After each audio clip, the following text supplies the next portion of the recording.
નમસ્કાર દોસ્તો, સ્વાગત છે તમારું તમારી પોતાની યુટ્યુબ ચેનલ જીકે બાય એમકેસર ગુજરાતી જીકે પર. આજે આપણા વિડીયોમાં 17 ફેબ્રુઆરી 2026ના 15 મોસ્ટ આઈએમપી ટોપિકને ડિટેલમાં કવર કરીશું, એ પણ ખૂબ જ ઝડપથી. તો પૂરો વિડીયો બહુ ધ્યાનથી જોજો. લાસ્ટમાં તમારી ટેસ્ટ હશે જેના જવાબો તમારે કોમેન્ટમાં આપવાના છે. અને સાથે જ ગઈકાલના વિડીયોના જે મિત્રોએ જવાબો આપ્યા છે તેમાંથી 3 મિત્રોના નામ પણ હમણાં વિડીયોમાં એનાઉન્સ થશે. અને મિત્રો, જો તમે આપણી ચેનલના વિડીયોને દરરોજ ફોલો કરો છો તો તમે કોઈ પણ કોમ્પિટિટિવ એક્ઝામની તૈયારી કરો છો તેમાં તમને નિશ્ચિત ફાયદો થશે, કારણ કે આપણે એવા જ 15 પ્રશ્નો લઈએ છીએ કે જે તમારી તમામ સ્પર્ધાત્મક પરીક્ષા માટે ખૂબ જ ઉપયોગી હોય. અને જો આપણી ચેનલને તમે રેગ્યુલર ફોલો કરો તો કરંટ અફેર્સ બાબતે તમારે બીજું કોઈ જ મેગઝીન કે વિડીયો જોવાની જરૂર ન પડે અને સંપૂર્ણ કવર પણ થઈ જાય. તો મિત્રો, જો હજુ સુધી ચેનલને સબસ્ક્રાઇબ ના કરી હોય તો અત્યારે જ કરી લેજો. તો ચલો વિડીયો સ્ટાર્ટ કરીએ છીએ. મિત્રો, આજના બધા પ્રશ્નો ખૂબ જ રસપ્રદ છે, માટે ધ્યાનથી સાંભળજો. એક્સ્ટ્રા માહિતી સાંભળવામાં તમને ખૂબ મજા આવશે અને ખૂબ જ નોલેજ તમને મળે એવી પ્રશ્નો છે. તાજેતરમાં કયા દેશે મેસેજિંગ એપ વોટ્સએપ પર સંપૂર્ણ પ્રતિબંધ મૂકી દીધો છે? તો મિત્રો, આજે વોટ્સએપ છે તેના પર સંપૂર્ણ પ્રતિબંધ મૂકી દીધો છે રશિયાએ. રશિયાએ આમ કરવાનું કારણ રાષ્ટ્રીય સુરક્ષા અને ડેટા કાયદાનું ઉલ્લંઘન બતાવાયું છે અને ત્યાંના સ્થાનિક કાયદા મુજબ યુઝર ડેટા રશિયામાં જ સ્ટોર કરવાની માંગ કરી છે. આના અગાઉ રશિયાએ જે ફેસબુક અને ઇન્સ્ટાગ્રામ છે તેને પણ ઓલરેડી બેન કરેલા છે. અને મિત્રો, આમ જો જોઈએ તો મુખ્ય આનું કારણ એ જ છે કે જે પશ્ચિમ સોશિયલ મીડિયા છે તેના પ્લેટફોર્મ સાથે રશિયાના સંબંધોમાં અત્યારે તણાવ ચાલી રહ્યા છે, માટે પણ આને એક મહત્વપૂર્ણ ડિસિઝન ગણવામાં આવી રહ્યું છે. હાલમાં જ વડાપ્રધાન નરેન્દ્ર મોદીએ ગુવાહાટીમાં બ્રહ્મપુત્રા નદી પર કયા પુલનું ઉદ્ઘાટન કર્યું છે? તો મિત્રો, આ જે પુલ છે કે જેનું ઉદ્ઘાટન નરેન્દ્ર મોદી દ્વારા કરાયું છે તે પુલનું નામ છે કુમાર ભાસ્કર વર્મા સેતુ.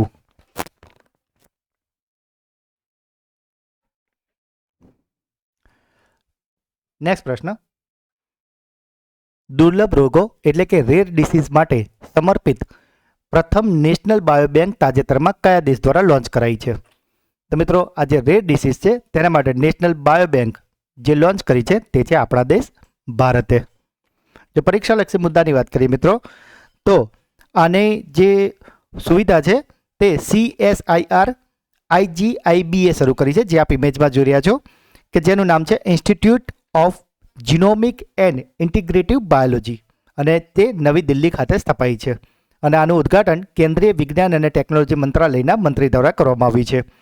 મિત્રો, આનો લક્ષ્ય અને ઉદ્દેશોની વાત કરીએ તો બાયોબેંકનો મુખ્ય હેતુ એ છે કે દેશની જાતિ નિર્ભર જૈવિક વિવિધતા માટે માહિતીને સંગ્રહિત કરવાનો અને તેને સંશોધન માટે ઉપલબ્ધ કરાવવાનો છે.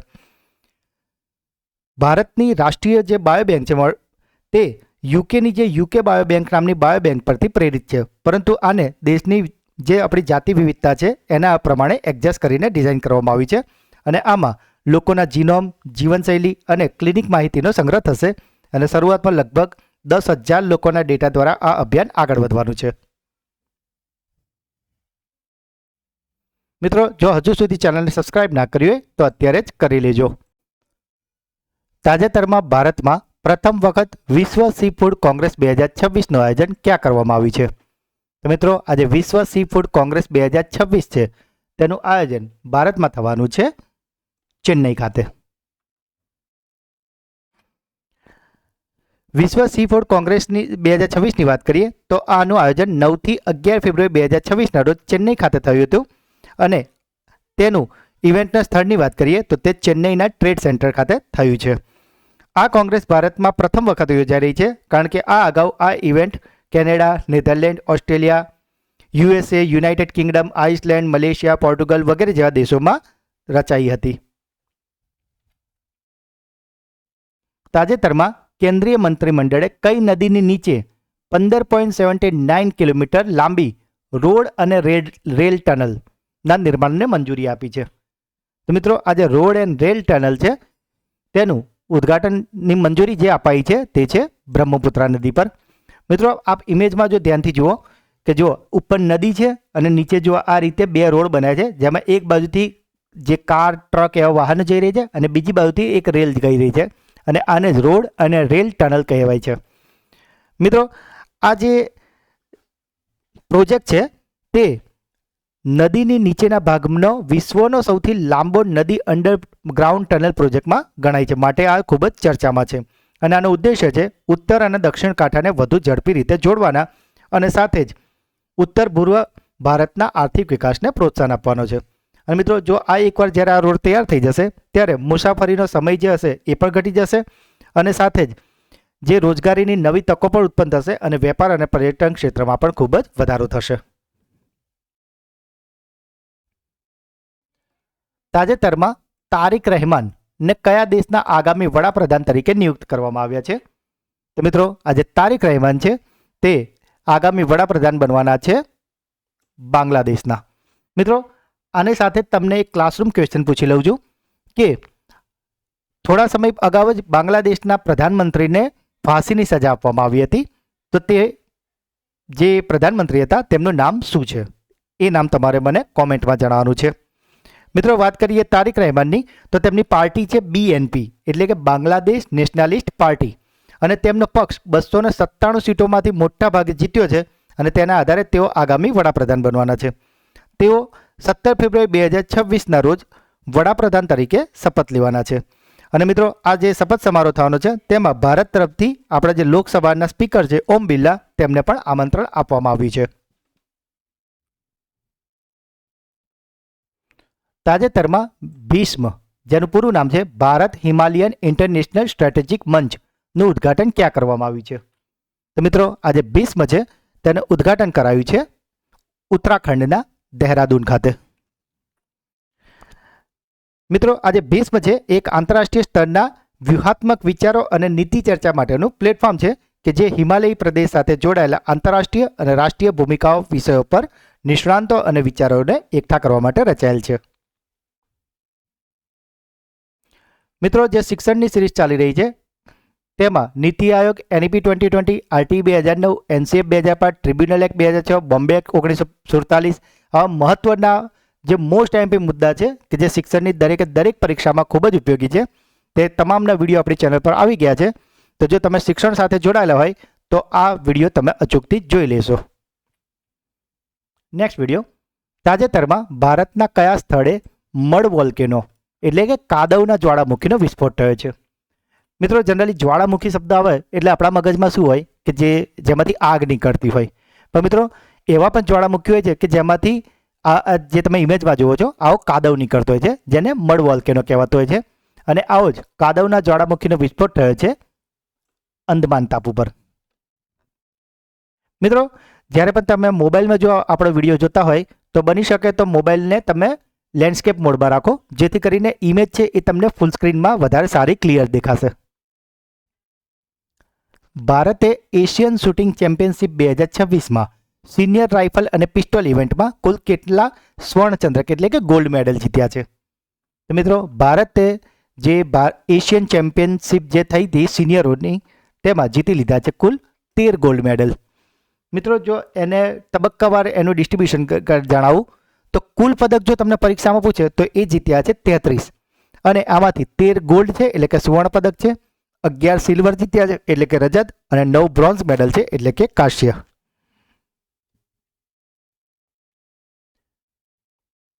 FIPI એવોર્ડ 2025માં કઈ કંપનીને oil and gas production company of the યરના પુરસ્કારથી સન્માનિત કરવામાં આવી છે?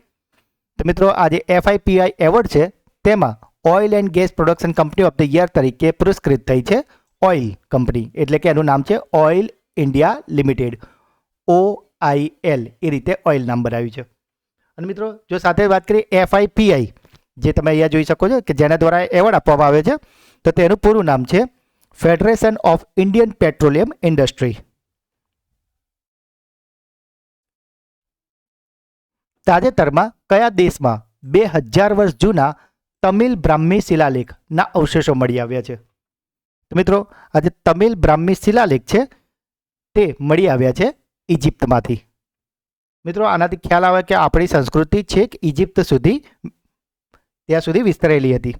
આ અવશેષોની વાત કરીએ તો તે ઇજિપ્તનું જે પ્રાચીન બંદર શહેર છે જેનું નામ છે બેરેનાઇક, ત્યાંથી મળ્યા છે કે અને આ જે બેરેનાઇક છે ને તે જે લાલ સમુદ્ર છે ને તેની એકદમ કિનારે આવેલું છે.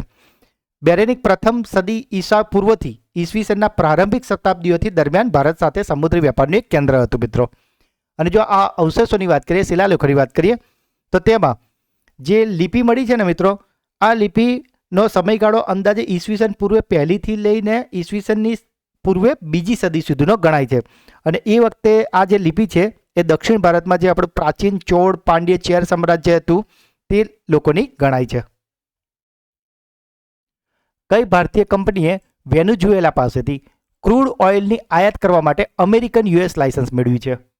તો મિત્રો તમને ખ્યાલ જ હશે કે અમેરિકાએ વેનેઝુએલાના જે પ્રમુખ હતા તેમને અરેસ્ટ કરી લીધા હતા.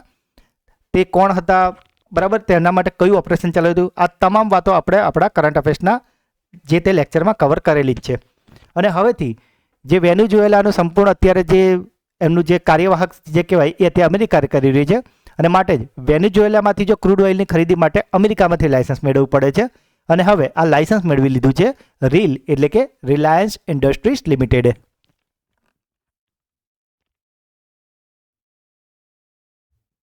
મિત્રો જાન્યુઆરી 2026 તો મંથલી કરંટ અફેર્સનો વિડીયો કે જેમાં આપણે મોસ્ટ આઈએમપી 200 પ્રશ્નો કરાવે છે તે વિડીયો ચેનલ પર આવી ગયો છે. તો જો હજુ સુધી તમે તે ના જોયો હોય તો જરૂરથી જોઈ લેજો. નેક્સ્ટ પ્રશ્ન, ભારતીય સેના દ્વારા ઇન્ટરનેશનલ મિલિટરી એડવેન્ચર ચેલેન્જ કપની કઈ આવૃત્તિનું આયોજન કરવામાં આવશે? તો મિત્રો આજે international military adventure challenge cup છે તેની ભારતમાં યોજાવાની છે પ્રથમ આવૃત્તિ. જો આ આયોજનની વાત કરું તો આ આયોજન ઉત્તરાખંડના પહાડી વિસ્તારોમાં કરવામાં આવશે. અને મિત્રો આ જે ચેલેન્જિંગ કપ છે તે 18થી 23 ફેબ્રુઆરી 2026 દરમિયાનમાં યોજાવાનું છે. સાથે જ મિત્રો વાત કરીએ કે આમાં કયા દેશની ટીમો ભાગ લેશે, તો આમાં Bhutan, Brazil, Kazakhstan, કિર્ગિસ્તાન, Nepal, Sri Lanka, Saudi Arabia આવા દેશો ભાગ લેશે. અને સાથે જો આપણી ભારતની ટીમોની વાત કરું તો તેમાં ઇન્ડિયન આર્મી, ભારતીય વાયુસેના, ઇન્ડિયન કોસ્ટગાર્ડ અને આપણું આઈટીબીપી જેવી ભારતીય સુરક્ષા સેવાઓ પણ ભાગ લેવાની છે. મિત્રો આઈટીબીપી એટલે ખ્યાલ છે ને, ઇન્ડો તિબ્બત બોર્ડર પોલીસ. અને મિત્રો આ જે આખું આયોજન થવાનું છે તેનાથી શું થશે કે જે પણ સૈનિકો હશે તેમની જે ફિટનેસ કેવી છે, એમની સહનશક્તિ કેવી છે, એમની જે નેતૃત્વની સ્કિલ કેવી છે, બરાબર, આ બધામાં અને પ્લસ જે સૈનિકો વચ્ચે જે સહકાર જે હોય એ વધવાનો છે. અને તેમની રણનીતિક સહનશક્તિ અને તાલીમ વધારે મજબૂત કરવા માટે આનું આયોજન કરવામાં આવ્યું છે. બહેરીનમાં આયોજિત BWF para badminton world championship 2026માં પુરુષોની SL3 કેટેગરીમાં કયા ખેલાડીએ સુવર્ણ ચંદ્રક એટલે કે ગોલ્ડ મેડલ જીત્યો છે? તો મિત્રો આજે SL3 કેટેગરી એટલે એવી કેટેગરી કે જેમાં ઊભા રમવાનું હોય છે, પરંતુ આમાં એવા વ્યક્તિઓનો સમાવેશ કરાય છે કે જે સરખી રીતે ઊભા કે ચાલી ના શકતા હોય, એટલે કે થોડાક એ દિવ્યાંગ હોય. અને આવા SL3 કેટેગરીવાળા જે છે તેમાં ગોલ્ડ મેડલ જીતી લીધું છે પ્રમોદ ભગતે. દાર્જિલિંગ હિમાલયન રેલવેની પ્રથમ મહિલા ટ્રાવેલિંગ ટિકિટ એક્ઝામિનર કોણ બની છે, એટલે કે ટીટી? તો મિત્રો આજે દાર્જિલિંગ હિમાલયન રેલવે છે તેની પ્રથમ મહિલા ટ્રાવેલિંગ ટિકિટ એક્ઝામિનર બની છે સરિતા યોલ્મો. મિત્રો સરિતા યોલ્મો જે બન્યા છે તે એટલા માટે મહત્વના છે કારણ કે દાર્જિલિંગ હિમાલયન રેલવે જે છે એ યુનેસ્કોની વર્લ્ડ હેરિટેજ સાઇટમાં ગણાય છે. અને મિત્રો ત્યાં જે ટોય ટ્રેન ચાલે છે, ટોય ટ્રેન, બરાબર, તો તેમાં આ જે સરિતા યોલ્મો છે એ ટીટી તરીકે એટલે કે ટ્રાવેલિંગ ટિકિટ એક્ઝામિનર તરીકે નિમણૂક પામ્યા છે. તો મિત્રો આ હતા આજના 15 મોસ્ટ આઈએમપી પ્રશ્નો. આઈ હોપ કે તમને મજા આવી હશે અને ઘણું જાણવા મળ્યું હશે. એટલે હવે સમય છે તમારી બ્રેન બૂસ્ટર ટેસ્ટનો કે જેમાં 3 પ્રશ્નો પૂછાશે અને જેના જવાબો તમારે કોમેન્ટમાં આપવાના છે. પરંતુ તેના પહેલાં ગઈકાલે જે મિત્રોએ જવાબ આપ્યા છે તેમાંથી આપણે જે 3 મિત્રોના નામ એનાઉન્સ થવાના છે તે 3 મિત્રોના નામ છે મહેશ ધાપા, જયમલ દેસાઈ અને એકતા કેયુર મહેતા. તો આ 3 મિત્રોને ખૂબ ખૂબ અભિનંદન કે જેઓ આપણી ચેનલના વિડીયોને દરરોજ જોવે તો છે જ અને સાથે સાથે દરેકે દરેક ક્વિઝના અને ક્લાસરૂમ ક્વેશ્ચનના જવાબો પણ આપે છે. તો મિત્રો આપ પણ દરરોજ આપણી ચેનલના વિડીયોને જુઓ અને સાથે જ જે પણ પ્રશ્નો પૂછાય છે તેના જવાબો આપો. બની શકે કે આવતીકાલના વિડીયોમાં તમારું પણ નામ હોઈ શકે. તો મિત્રો આજનો પહેલો પ્રશ્ન છે, તાજેતરમાં કયા દેશે મેસેજિંગ એપ વોટ્સઅપ પર સંપૂર્ણ પ્રતિબંધ મૂક્યો છે? બહેરીનમાં આયોજિત BWF para badminton world championship 2026માં પુરુષોની SL3 કેટેગરીમાં કયા ભારતીય ગોલ્ડ મેડલ જીત્યો છે? અને આજનો છેલ્લો પ્રશ્ન, તાજેતરમાં ભારતમાં પ્રથમ વખત વિશ્વ સી ફૂડ કોંગ્રેસ 2026નું આયોજન ક્યાં કરવામાં આવ્યું છે? તો મિત્રો ત્રણેય પ્રશ્નોના જવાબ તમારે કોમેન્ટમાં આપવાનો છે. અને મિત્રો હું દરેક કોમેન્ટ વાંચું છું અને દરેક કોમેન્ટનો રિપ્લાય હું જરૂરથી કરું છું. મિત્રો હવે સમય છે તમારા સુપર ફાસ્ટ ફ્લેશ રિવિઝનનો, કે જેમાં ગઈકાલના જે 15 પ્રશ્નો હતા તેનું એક ફટાફટથી રિવિઝન કરી લઈએ.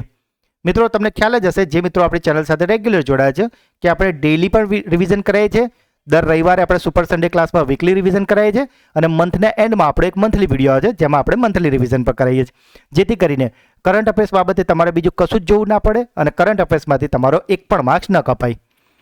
અને મિત્રો દરરોજના વિડીયો જો દરરોજ જોતા હશે ને તો કરંટ અફેર્સ ખૂબ જ રમતા રમતા તમારો આખો આ ટોપિક ખૂબ જ મસ્ત તૈયાર થઈ જશે. તો ગઈકાલે પહેલો પ્રશ્ન હતો, કયા ભારતીય ડૉક્ટરને ચાંગ ક્રેડલ માનવતાવાદી પુરસ્કાર 2026 માટે પસંદ કરવામાં આવ્યા છે? તો મિત્રો આ એવોર્ડ અપાયો છે ડૉક્ટર આર વેંકટેશ અને ડૉક્ટર હરિપ્રિયા અરવિંદને. ગુજરાત સરકારે તાજેતરમાં કોને ગિફ્ટ સિટીના નયા ચેરમેન તરીકે નિયુક્ત કર્યા છે? તો મિત્રો આ જે ગિફ્ટ સિટી છે તેના નવા ચેરમેન બની ગયા છે ઉદય કોટક અને તેઓ હસમુખ અઢિયાનું સ્થાન લીધું છે. કઈ રાજ્ય સરકારે તાજેતરમાં ધારાસભ્યો માટે એઆઈ આધારિત ડિજિટલ હાજરી પ્રણાલી શરૂ કરી છે? તો આને શરૂ કરી છે આંધ્રપ્રદેશે. ભારતીય નૌસેનાએ પ્રથમ વખત કમ્બાઇન્ડ ટાસ્ક ફોર્સ 154ની કમાન સંભાળી છે. આ ટાસ્ક ફોર્સનું મુખ્યાલય ક્યાં આવેલું છે? તો આવેલું છે બહેરીનના મનામામાં. કઈ રાજ્ય સરકારે બેરોજગાર અને આર્થિક રીતે નબળી મહિલાઓ માટે સ્ત્રી સુરક્ષા યોજનાનો સત્તાવાર પ્રારંભ કર્યો છે? તો મિત્રો આનો પ્રારંભ કરાયો છે કેરળમાં. તાજેતરમાં કયા નેતા વિરુદ્ધ લોકસભામાં સબસ્ટેન્સિવ મોશન લાવવા માટે નોટિસ આપવામાં આવી છે? તો મિત્રો આ જે સબસ્ટેન્સિવ મોશન છે તેની નોટિસ અપાઈ છે વિરોધ પક્ષના નેતા રાહુલ ગાંધી સામે. મિત્રો રાહુલ ગાંધી જે એક બુક લઈને ગયા હતા જેને બાદ આ બધો વિવાદ થયો છે. એ બુકનું નામ પણ મેં આપને જણાવ્યું હતું. તો મિત્રો તમારો ક્લાસરૂમ ક્વેશ્ચન છે, એ કઈ બુક હતી જેને લખી હતી જનરલ મુકુંદ નરવણેએ અને જેને લઈને આ બધો વિવાદ છે? અને આ પ્રશ્ન આપણે તમને 2 દિવસ પહેલાં આપણા વિડીયોમાં કરાવાયેલો છે. તો તમારે એ બુકનું નામ કોમેન્ટમાં જણાવવાનું છે. નેક્સ્ટ, T20 વર્લ્ડ કપના ઇતિહાસમાં સતત 10 મેચ જીતનારી પ્રથમ ક્રિકેટ ટીમ કઈ બની છે? તો આ ટીમ છે ભારત. કયા દેશના રાષ્ટ્રપતિ લુઇસ ઇનાસિયો લુલા દી સિલ્વા ભારતની સત્તાવાર મુલાકાતે આવ્યા છે? તો આ છે બ્રાઝિલના રાષ્ટ્રપતિ. તાજેતરમાં ચર્ચામાં રહેલું તુલબુલ નેવિગેશન પ્રોજેક્ટનો સંબંધ કયા રાજ્ય અથવા તો કેન્દ્ર શાસિત પ્રદેશ સાથે છે? તો મિત્રો આ તુલબુલ નેવિગેશન પ્રોજેક્ટનો સંબંધ છે જમ્મુ અને કાશ્મીર સાથે. વડાપ્રધાન નરેન્દ્ર મોદીએ કયા નવા સંકલિત સંકુલનું ઉદ્ઘાટન કર્યું છે કે જે પીએમઓ, રાષ્ટ્રીય સુરક્ષા પરિષદ અને કેબિનેટનું સચિવાલયનું મુખ્યાલય છે? તો એ છે સેવાતીર્થ. કયા આંતરરાષ્ટ્રીય સંગઠને સેન્ટ્રી મિશન સત્તાવાર રીતે લોન્ચ કર્યું છે? તો મિત્રો આને લોન્ચ કર્યું છે નાટોએ. મિત્રો તમારો બીજો ક્લાસરૂમ ક્વેશ્ચન છે કે ગઈકાલના વિડીયોમાં આપણે તમને નાટોનું પૂરું નામ કીધું હતું, તો તમારે કોમેન્ટમાં નાટોનું પૂરું નામ જણાવવાનું છે. કાઉન્ટર પોઈન્ટ રિસર્ચ 2025ના અહેવાલ મુજબ વૈશ્વિક સ્તરે સૌથી મોટા સક્રિય સ્માર્ટફોન વપરાશકર્તા તરીકે ભારતનું કયું સ્થાન છે? તો મિત્રો આમાં પહેલા નંબર પર છે ચીન અને ભારતનું સ્થાન છે બીજું. તાજેતરમાં સતત ત્રીજી વખત મિયા અમોર મોટલી કયા દેશના વડાપ્રધાન તરીકે નિયુક્ત થયા છે? તો આ બન્યા છે બાર્બાડોસના. તાજેતરમાં લોન્ચ કરવામાં આવેલું પીએમ રાહત યોજનાનો મુખ્ય ઉદ્દેશ્ય શું છે? તો આનો ઉદ્દેશ્ય છે અકસ્માત પીડિતોને કેશલેસ સારવાર પૂરી પાડવી. અને ગઈકાલનો છેલ્લો સવાલ હતો, શ્વેત ક્રાંતિ 2.0 હેઠળ આગામી 5 વર્ષમાં સહકારી મંડળીઓ દ્વારા દૂધની ખરીદીમાં કેટલા ટકા વધારો કરવાનું લક્ષ્ય છે? તો આ લક્ષ્ય રખાયું છે 50%. અને મિત્રો આ સાથે આપનો છેલ્લો ક્લાસરૂમ ક્વેશ્ચન છે કે અહીંયા વાત થઈ છે શ્વેત ક્રાંતિ 2.0ની. તો મિત્રો તમારે જણાવવાનું છે કે જે પહેલી શ્વેત ક્રાંતિ થઈ હતી તેના પ્રણેતા કોણ હતા? તેમનું નામ આપણે તમને ગઈકાલના વિડીયોમાં જણાવ્યું હતું. તો મિત્રો જો તમે આપણી ચેનલના વિડીયોને દરરોજ ફોલો કરશો તો તમારે કરંટ અફેર્સ રમતા રમતા તૈયાર થઈ જશે. અને કરંટ અફેર્સ એવો ટોપિક છે કે જે દરેક પરીક્ષામાં હોય જ છે. અને જો તમે કોઈ પરીક્ષાની તૈયારી ના પણ આપતા હોય તેમ છતાં કરંટ અફેર્સ જો તમારું મજબૂત હશે તો તમે તમારા ગ્રુપમાં, તમારા જે પણ તમે ઓફિસમાં હશો, ઘરે હશો કે કોઈ પણ સગા સંબંધીઓમાં કે પ્રસંગમાં જશો, એ જે આખી ડિસ્કશન વખતે જે આપણી પર્સનાલિટી નીકળીને આવે છે ને એ બધા કરતાં કંઈક અલગ જ હોય છે અને એનાથી તમારો કોન્ફિડન્સ બહુ જ બૂસ્ટ થશે. તો મિત્રો જો આજનો વિડીયો તમને ગમ્યો હોય તો તેને લાઇક કરો. જે પણ પ્રશ્નો પૂછવામાં આવે છે કે તમારો કોઈ ડાઉટ છે અને ખાસ વિડીયો તમને કેવો લાગ્યો એ કોમેન્ટમાં જરૂરથી જણાવજો. અને વિડીયોને વધારેમાં વધારે તમારા વોટ્સઅપ, ટેલિગ્રામ અને તમામ મિત્રો સાથે સોશિયલ મીડિયા પર શેર કરો, જો હજુ સુધી ચેનલને સબસ્ક્રાઇબ ના કરી હોય તો કરી લેજો અને મિત્રો તમારા તમામ મિત્રોને પણ સબસ્ક્રાઇબ જરૂરથી કરાવજો. તો મિત્રો મળીએ છીએ એક નવા વિડીયોમાં. ત્યાં સુધી ભણતા રહો, આગળ વધતા રહો. જય હિન્દ, જય ભારત, જય ગુજરાત.